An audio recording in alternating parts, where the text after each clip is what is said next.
Hi everyone, this is Mindy Eggen and welcome to my channel. For my card project tonight, I'm going to be limiting my color selection. Sometimes we can just way overthink and stress about what colors to use in our card project, so tonight I'm going to simplify that process. Now the stamp set that I'm using tonight is from Simon Says Stamp and Clearly Besotted. It is the STAMPtember collaboration stamp set, exclusive to Simon Says Stamp and only available while supplies last. This is an adorable gnome set. I know gnomes are not for everybody, but I personally adore them. So I had an idea of what I wanted to do. The stamp set kind of has like this build a tree type style stamp set. So there's 3 pieces to build your Christmas tree. Now you could certainly get away with just using maybe the topper and the middle piece, but if you really want to fill in your card, you could use all 3 together. So I place them on my card front like how I would stamp them out, and then I'm bringing in the Arches die from Hero Arts. I'm choosing a size that's going to just fit my design. And what I really want to do is double frame this. So I picked one that is just a little bit smaller, just the next size down. I'm going to start by die cutting the larger one from Red Cardstock. So this is the cardstock, or this is the color palette I'm going to go with, is red. So I'm going to center that into my piece of cardstock that is cut to 4 1/4 by 5 1/2. I'll run that through my die cut machine, and now I have my first window. Next, I'm going to take some gold glitter cardstock that's cut to 4 1/4 by 5 1/2. I'm going to line up my red frame over the top. Then I'm going to bring in that smaller frame and place that in the inside. So I'm going to try and line this up so it's even all the way around the edges. Now to hold my die in place, I am using Best Ever craft tape from Spellbinders. I find that really holds things in place with glitter cardstock because of that texture. Sometimes regular tape or Easy See tape doesn't want to stick to it. Now that my frame is built, I'm going to place my piece of cardstock that I had my stamp set on. I'm placing that into my Misti tool, and I still have my grip mat here, so my cardstock is going to stick to that grip mat. Then I'm going to bring my gold frame because that's the smallest one. I'm just going to line that up, make sure that my tree is fairly centered. And then I'm going to leave just the topper in there. The other 2 pieces I'm going to remove for right now. I'm stamping this down in jet black ink. So I am using Express It cardstock for my paper, and I'm using an alcohol-friendly ink to stamp my images. After I stamped the topper, I'm bringing in that middle section, and I'm going to have it so it just comes up to that topper part. So you can see how this is going to build up your Christmas tree. It is adorable. There's still other images on the stamp set that can be used, and also the sentiments, but I really loved this little Christmas tree with the gnomes peeking out. Now, originally I planned to have the sentiment on the outside of the frame, but since my tree was a little higher than I anticipated, I just kind of brought that stamp set in and double checked it. I figured I'll just stamp this right under my tree when I'm ready. To color the tree, I am using my Olo markers, which are alcohol-based markers, and I am going to do really simple coloring, meaning I am not going to overthink the shading. I am not going to really do a ton of blending here.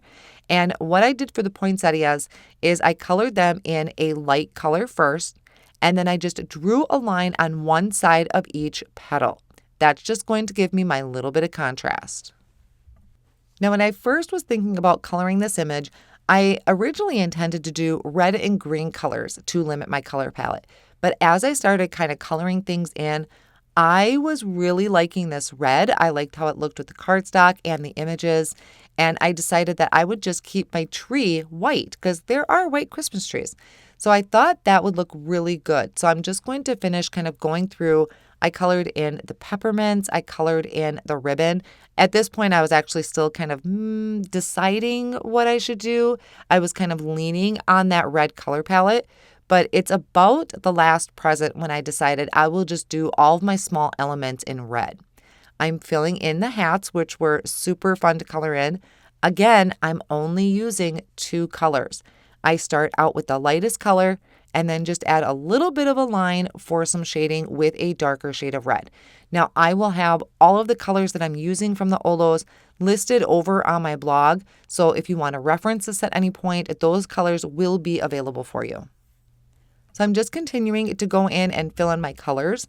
I'm going to be giving my gnomes kind of a peachy look. So I will bring in some peachy colors for that. And for the beard, I will be doing just a really light gray, mainly just adding an outline. I really don't do a lot to it.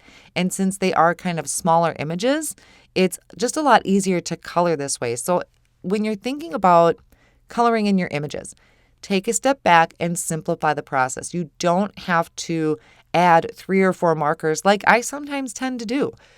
You can also just add a line to do your shading. You don't have to blend out as much as some artists do. When you're just starting out, this is probably the easiest way to color an image. Now I brought in a really light pink and I just added that light pink to some outline areas of my Christmas tree. Now, quite honestly, I think the card looks super cute, almost just as it is without that frame, but I still do really like the frame. I brought my cardstock piece back into my Misti stamping tool.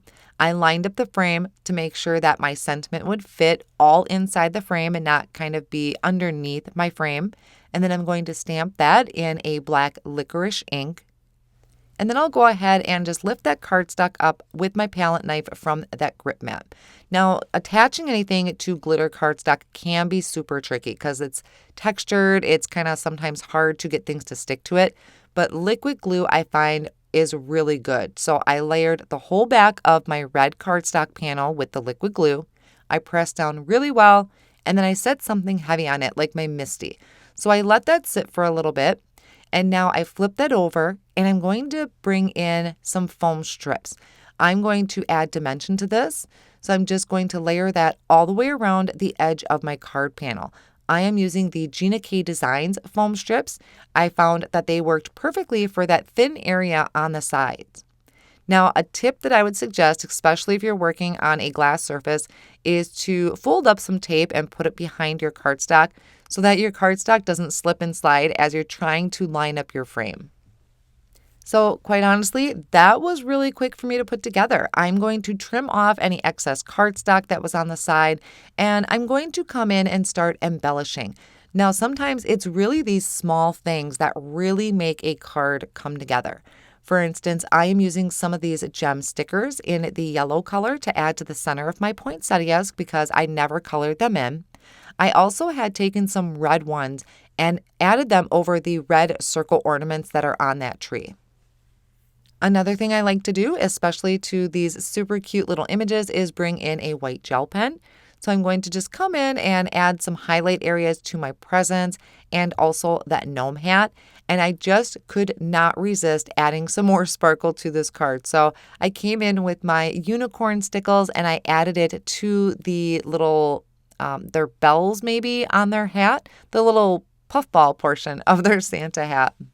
So I really enjoyed putting this card together. It went pretty quick, it was easy, and the images are adorable, but clearly Besotted images are always so super cute. I will have all of my supplies listed down below in the video description and over on my blog as well. I will see you again really soon for another card tutorial. Thank you so much for stopping by.